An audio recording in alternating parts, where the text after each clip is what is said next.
Welcome to this episode of Wiki Walks, a short podcast devoted to some of the more intriguing and, who knew, articles that you can run across in the weird world of Wikipedia. I'm your host, Chris Grismer. Well, howdy y'all. It's been a minute since we last chatted. Surely nothing has happened since early December 2020. I may or may not have dealt with a superbly minor touch of the COVID. Perhaps I am broadcasting this from inside a cargo container aboard a ship after being seen sashaying my way through the Capitol's rotunda sometime around early January, and I've got a lot of heat coming my way. Who's to say? But you know what else happened since our last episode? Helen Jackson died at age 101. Now, who the heck was Helen Jackson, you ask? Well, I'm glad you asked. You probably didn't ask. I mean, 101, that's impressive. My own grandmother actually just passed this last year at 101, so, that age isn't unheard of. But Helen got married in 1936. That's impressive. That was a long time ago. But who she married might be of a little more interest than you might expect. Helen Viola Jackson's 1936 marriage to James Bolin was unusual, to say the least. He was 93 and in declining health, and she was a 17-year-old schoolgirl. A little odd. Bolin was also a Civil War veteran who fought for the Union in the border state of Missouri, or as he probably called it, Missouri. Helen was the last remaining widow of a Civil War soldier when she died on December 16th, just like 2 months ago, at a nursing home in Marshfield, Missouri. Several Civil War heritage organizations have recognized Jackson's quiet role in history, one that she hid for all but the final 3 years of her life. She didn't tell anybody till she was 98. Yet, in those final years, Jackson embraced the recognition that included a spot on the Missouri Walk of Fame and countless cards and letters from well-wishers. It was sort of a healing process for Helen.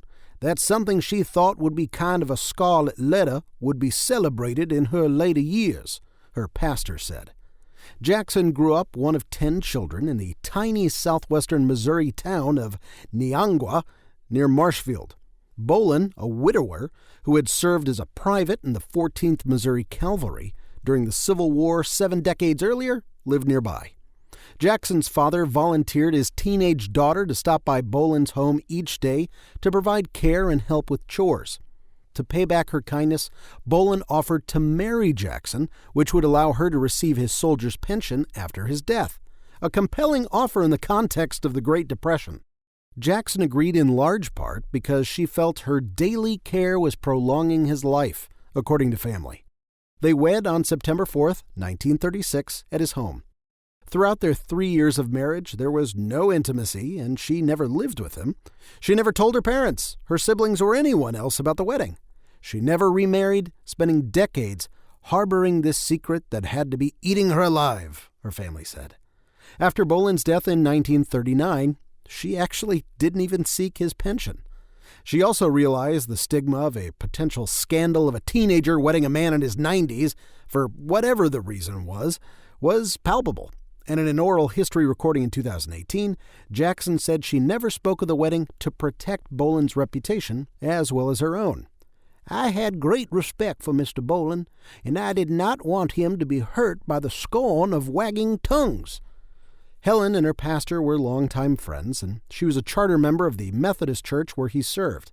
And one day, in 2017, she told him about her secret marriage to a much older man. She mentioned in mere passing, BT dubs, he fought in the Civil War. I said, what? Back up about that. What do you mean he was in the Civil War? Her pastor said.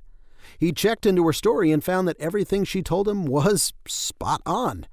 Officials at Wilson's Creek National Battlefield sent him copies of Bolin's service information. She identified where he was buried in Neangua. She also kept a Bible that he gave her, in which he wrote about their marriage.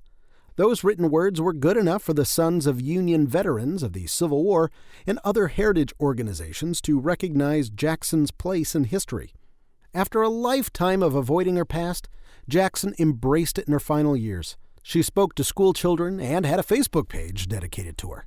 She enjoyed getting cards and letters. And she also found new peace. A stoic nature that kept her from shedding tears at her own sibling's funeral seemed to evaporate. After Boland's relatives found out about Jackson's role in his life, they went to the nursing home and presented her with a framed photo of him. She broke down and cried, her pastor recalled. She kept touching the frame and said, "This is the only man who ever loved me." Obviously, that is a crazy story about two loves, kind of, that could never truly be together, with mortality looming on the horizon and whatnot, but this actually reminded me randomly of how cicadas got their sound, according to Greek mythology. I'm sure you're wondering how could I possibly make this connection, but what happens in my head shouldn't be explained. Also, I hate the sound of cicadas, but I've always found mythology's explanation for things I experience in present-day life just really fascinating, and felt it was germane to old Helen's story. So, this will be short. In Greek mythology, the story of how the cicadas got their sound is actually horrifying. A mortal man fell in love with a goddess, and they were very happy together. But the goddess was sad because he would one day die. So she went to Father Zeus and begged to have the man become an immortal. The only thing is, she forgot one important thing. She forgot to ask Zeus to make him forever young. They're really into the monkey paw thing. Like, if you don't explicitly ask for what you want, they will mess you up. So he got older and older, but he couldn't die. So the loving goddess tended to him as he became decrepit. Does this remind you of Helen's story? And then even older, but he still could not die. He begged and pleaded with her to take away the gift of immortality, but she could not, or would not.